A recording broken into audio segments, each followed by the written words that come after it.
حاجی کو زکوٰۃ کا مال دینا، اس کا شرعاً کیا حکم ہے؟ چنانچہ اگر مسافر حاجی کے پاس راستے کا خرچ ختم ہو گیا، یا جو اس کے پاس ہمیانی تھیلی وغیرہ تھی یا پیسہ وغیرہ تھا جس میں سامان رکھا جاتا ہے، وہ اس کا چوری ہو گیا یا کہیں گم ہو گیا ہے،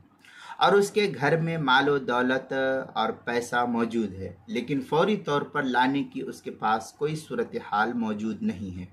تو ایسے حاجی کو بھی زکوٰۃ کا مال وغیرہ دینا جائز اور درست ہے۔ ایسے ہی اگر کوئی مسافر ایسا ہے جس کے پاس مال موجود تھا گھر پہ، لیکن اس کے پاس راستے میں موجود نہیں ہے، چوری ہو گیا یا گم ہو گیا یا کوئی اور صورتحال پیش آ گئی، تو اس کو بھی زکوٰۃ کا مال دیا جا سکتا ہے۔ چنانچہ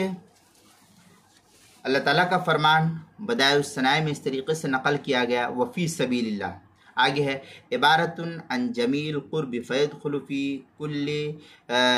من سعی فی طاعت اللہ وسبیل الخیرات اذا کان حاجا، وقال محمد المراد منہ الحاج المنقطع۔ اس طریقے کی عبارت جو ہے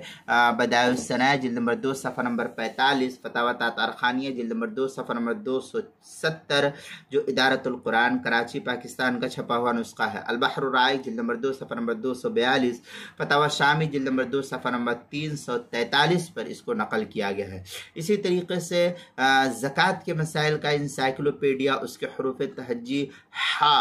عنوان ہے حاجی کو زکوٰۃ دینا، صفحہ نمبر 144 پر اس کو نقل کیا گیا ہے۔